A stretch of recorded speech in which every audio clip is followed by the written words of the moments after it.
गुरुदेव दत्त महाराज. गुरुदेव दत्त. महाराज जी, मला एक असा प्रश्न करायचा हो की आपण समाजामध्ये बघतो हो काही मंडळी अशी असते की रात्रंदिवस देवदेव करतात, हो चारीधाम करतात, हो परंतु घरामध्ये त्यांना सुख शांती नाही आहे. हो. याचा बाबतीत आपण काय उपदेश द्याल? सर्वात महत्वाचं म्हणजे बरेचसे लोक असे आहेत, चारी धाम करतात, रोज कुठे ना कुठेतरी देवाला जातात, पण त्यांच्या घरातली दरिद्री जात नाही.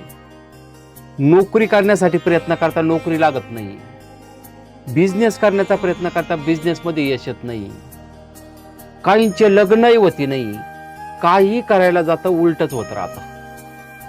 तर ते का होतं? ते गण चारी धाम करतात. पण ज्या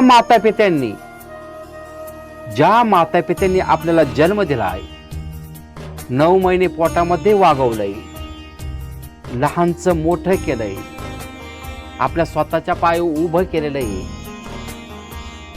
त्या मातापित्यांच्या डोळ्यामध्ये पाणी येतंय, अश्रू येतात. कधी त्या मातापित्यांचा विचार करतात का? ते कधी मातापित्यांचं दर्शन घेतलंय का?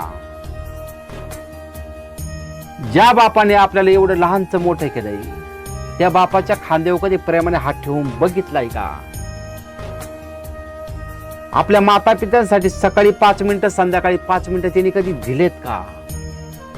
आपल्या मातापित्यांसंग कधी सुईचं बोलतात का? ज्यांनी जन्म दिलाय तेच जर दुःखी आहेत, तर यांना सुख कुठून भेटल? ज्याला सुख पाहिजे असेल, माता पित्यांच्या चरणाजवळ सुख असतं.